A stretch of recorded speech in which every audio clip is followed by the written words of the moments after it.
Businesses spend millions on strategy and systems, but they forget the one thing that actually leads to effective decision making: human emotions. Hi, I'm that emo guy. Let's talk and possibly emote.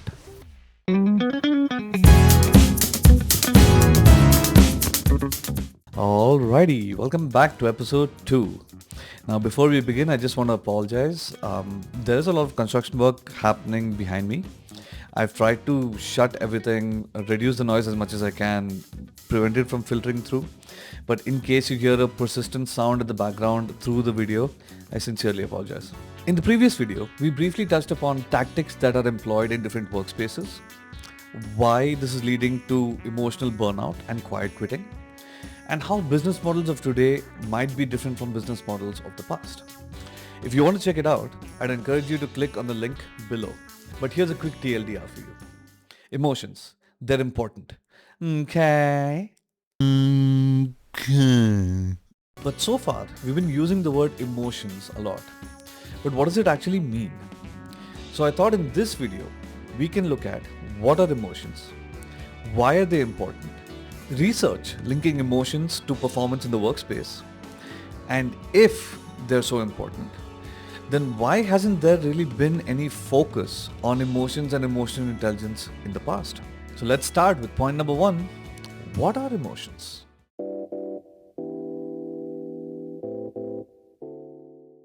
Webster's defines emotions as Go to sleep, go to sleep, go sleep, little pig, go to sleep, go. Okay, fine. Let's try that again. Emotions are the brain and body's way of telling us what's happening around us and how to react to it. It's the brain's way of understanding the world and helping us decide what to do next.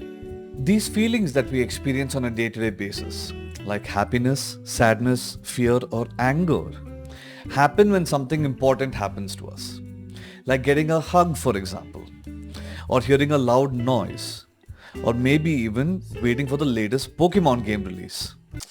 The good old days.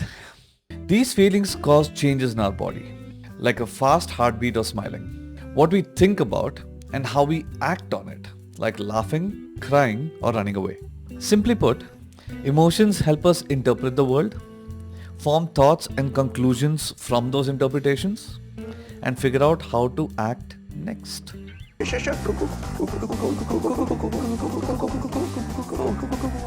The key word I want you to focus on is act. Now there's many ways in which this act can play out in the real world. We can choose to respond to an external stimulus that happens to us. We can choose to immediately react to the situation as it happens to us. Or we can take a pause and figure out how to react to the situation once we have composed our thoughts. This forms the basis or foundation of emotional intelligence. But more on that in a separate video. Everyone has emotions, and that's totally normal. Babies have emotions, adults have emotions, and even animals have emotions. Some of them are short and fleeting, like when a balloon pops. Some of them stick with us for a longer time, like when we miss somebody. But what's really important in all of this is emotions help us understand the world around us. For example, the emotion of fear is to keep us from danger. The emotion of joy and happiness is to enable us to be able to make friends with people around us. Emotions tell our brain basically what's going on inside of us and what's going on around of us. Dude, are you okay? Totally. So now we have a simplistic understanding of what emotions are and why they're important to us. But does it have any real world bearing in our professional lives? Let's find out.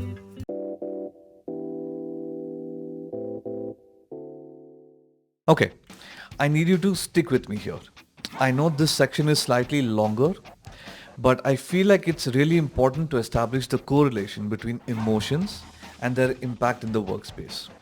Without this, I think the remaining topics will become slightly meaningless. So I'm going to break this part into two pieces: the impact of emotions and emotional intelligence on the performance of the individual, me, and the impact of emotions and emotional intelligence at a team level and at a manager level, which is the we.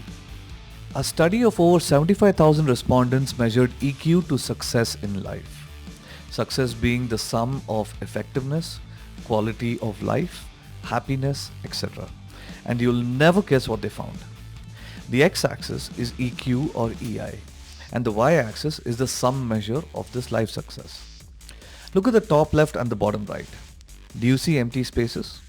That's because there's a direct correlation between high EQ and success in life. Basically, this translates to the higher your EQ, the higher your chance of achieving success in life. In fact, the article goes on to assert that EQ is twice as impactful as IQ when it comes to measuring success, which includes performance as a metric.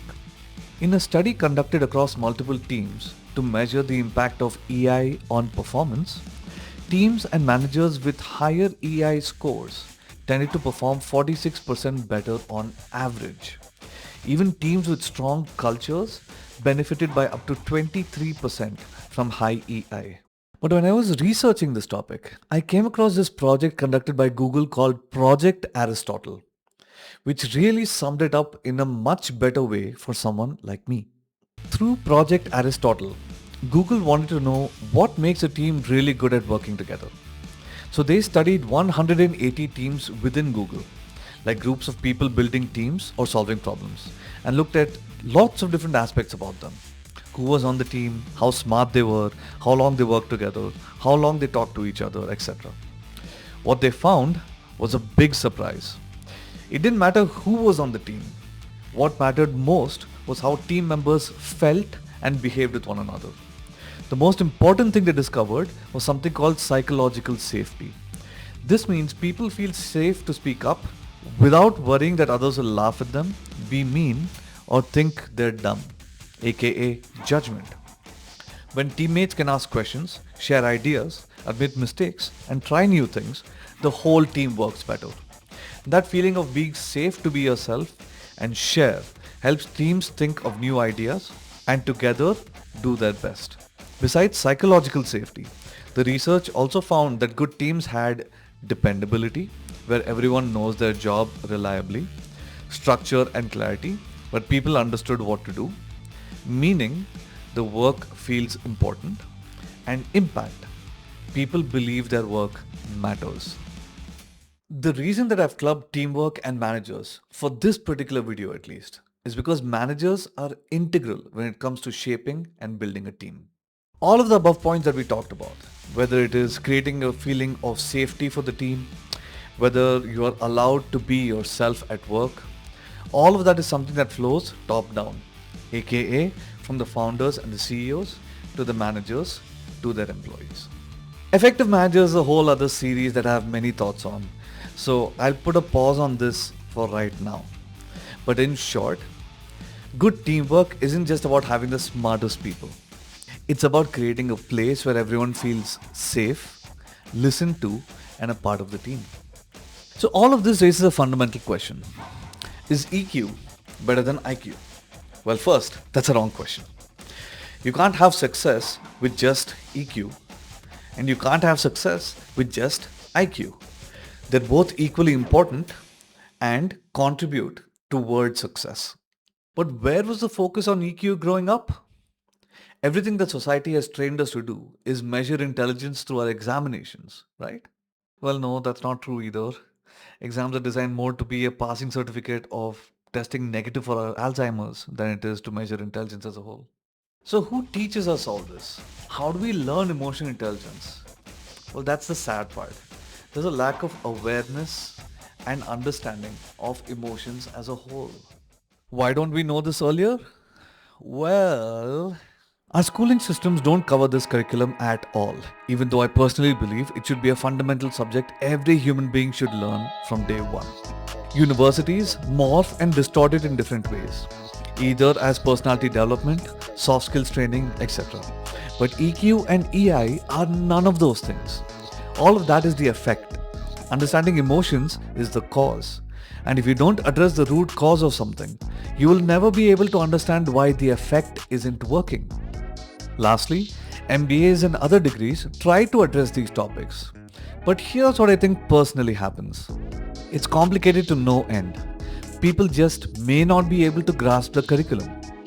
Now you might think, hey, that's not my problem. People who don't understand shouldn't be in the program in the first place. But I'd like you to take a moment to think about that a little differently. How often is it the student's fault that they can't understand something? Think back to all the subjects in your school. Were you a bad student, or did you not have the right teacher to help you break down what seemed complicated?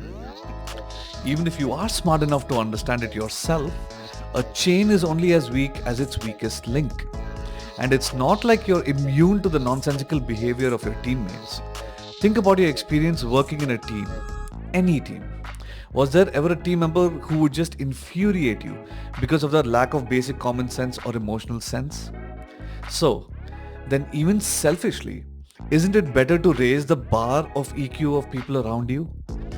Basically, what I'll try to do a little differently from your standard degrees and MBAs is to cover the root cause itself, emotions, and the how behind it, which I personally believe isn't really covered well in the curriculum.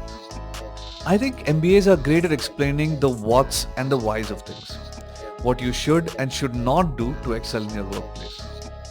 What I don't think they do very well, which we mostly gain from experience working, is talking about how to do things, which is rooted in steps or simple changes that you can make in order to move in a particular direction, and why that how is important and its link back to emotions.